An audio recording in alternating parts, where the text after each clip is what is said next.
you've all seen Frisbee before, because we learned this when we were like younger, you know, playing Frisbee outside. Oh yeah, right? This is a Frisbee. Okay, so I'm first going to teach you how to throw a Frisbee in the proper way. If you're going to throw it forehand, I was taught to keep your pointer finger along the edge of the Frisbee, perpendicular to the way you're going to throw it. That way, you have an easier aim at where you want to go. The more complicated way to throw a Frisbee is flick style. I just learned this like last week. Put your thumb on top, and you make a V with your pointer finger and your index finger. And your index finger goes on the inside of the Frisbee, and you flip it over. And you got to turn to your right side. And you keep it low, and you flick with the wrist, like this. Try and keep it level, otherwise it tends to wobble. That's not good. Okay, those are 2 ways to throw the Frisbee. Now, this is Can Jam. Has anyone ever heard of Can Jam before? I've heard of Can Jam. Okay. Okay. It's a game invented in Buffalo, but I'm from Long Island and we play it a lot there on the beach. And at Party's backyard. It's a great backyard game. Okay. So Can Jams, this is a can. Okay. And the can should be set up 50 feet apart, but a lot of people don't play 50 feet apart because 50 feet is a long distance to throw. I play around like 30 feet or 40 feet. And then it's played with 4 people, 2 on each team. Can I have a demonstrator? Oh. Shade. Okay, so for example, me and Shane are on the same team, and we're going to stand at opposite cans. Okay, so he's going to stand over there, and I'm going to try and throw the Frisbee towards him, and he's going to try and slam it into the can. All right, ready, Shane? Yeah, okay. Now, let me explain the point system to this game. That would have been 3 points. The easiest way to win the game is by slotting the Frisbee through this slot, which is very difficult to do at 50 feet, but here it's not that hard. You want to try? Oh, pretty close, pretty close. Okay, that would have been 2 points. The object of the game is to get to 21 points. And you can't go over, can't go under. You got to get exactly 21 points. So the easiest way to win, unless you slot, then you don't need points. That's just overrides everything, slotting it. Okay, so the first time when I tossed it to Shane and he hit it in, that would be 3 points. The second time he just threw it at me, just hit the can, I didn't help him, that's 2 points. Now can you, I'm going to throw it at you, just have it hit the can, not go in. Okay. Oh! Alright. That was 0 points. Imagine, okay, so say Shane just hit it into the can. There you go.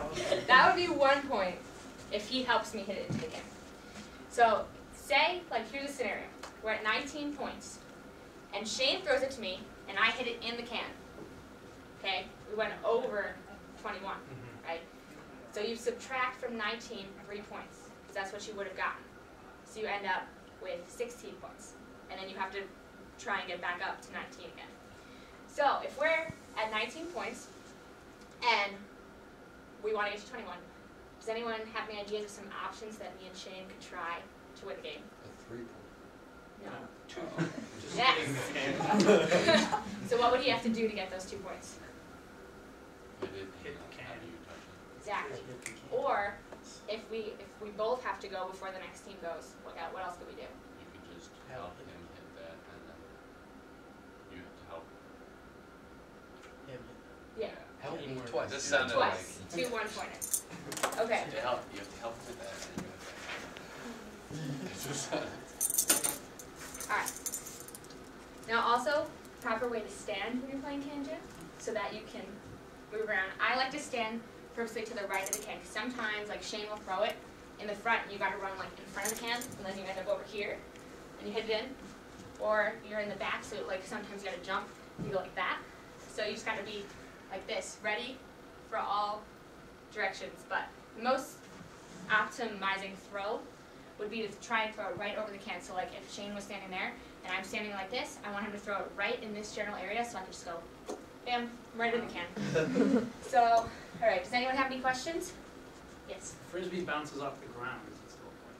No, it is not. It has to be in the air the entire time. Yes? So the other team's set up the same way. Can we check each other so they can't like slam it in? Contact? No. No.